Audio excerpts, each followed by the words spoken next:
नाज़रीन, AK Sindh news में ख़बरुनि अपडेट जो सिलसिलो जारी है। नवाब वली मोहम्मद खां ख़बर शामिल कंदा हलूं त नवाब वली मोहम्मद भरिसां सरकारी खूह स्टाफ ते सियासी समाजी अॻवान नवाब नौशाद खान लिगारी तरफ़ां मुफ़्त मेडिकल कैंप लगाई वई। कैंप ते मौजूद doctor Ishfaq Mashori, doctor AD Khaskheli, doctor Abida ऐं ॿियनि मीडिया सां ॻाल्हाईंदे चयो त हालिया बरसातुनि सिंध में तबाही मचाए छॾी आहे। बरसात जो पानी नेकाल न थियण सबबि मुख़्तलिफ़ बीमारियुनि जनम वरितो आहे।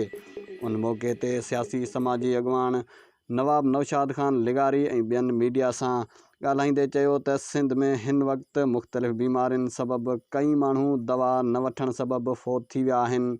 अॼु असां ही कैंप तक जे MNA सैयद ग़ुलाम मुस्तफ़ा शाह जे तावन सां लॻाई आहे, जंहिंमें 600 खां वधीक माण्हुनि जो चेकअप करे मुफ़्त दवा ॾिनी वई आहे। अॻिते बि असां खां जेको पहुतो असां पंहिंजे इलाइक़े वासियुनि जी ख़िदमत कंदा रहंदासीं।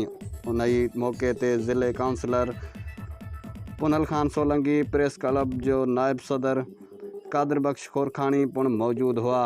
ख़बर शामिल कंदा हलूं नवाब वली मोहम्मद मां AK सिंध न्यूज़ जे रिपोर्टर ज़ुल्फ़कार अली गबोल जे रिपोर्ट मुताबिक़ नवाब वली मोहम्मद भरिसां सरकारी खूह स्टाफ वटि सियासी समाजी अॻवान नवाब नौशाद खान लिगारी तरफ़ां मुफ़्त मेडिकल कैंप लगाई वई। कैंप ते मौजूद doctor Ishfaq Mashori, doctor AD Khaskheli, doctor Abida ऐं ॿियनि मीडिया सां ॻाल्हाईंदे चयो त सिंध में हालिया बरसातुनि तबाही मचाए छॾी आहे।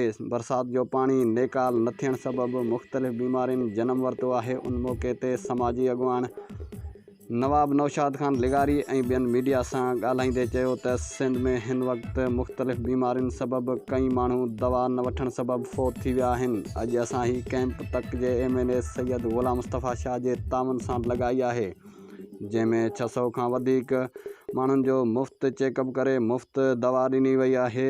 अॻिते बि असां खां जेको पहुतो असां पंहिंजे इलाइक़े वासियुनि जी ख़िदमत कंदा रहंदासीं। उन ई मौक़े ते ज़िले councillor Punhal Khan Solanki, press club जो नायब सदर कादिर बख्श खोरखानी पिणु मौजूद हुआ।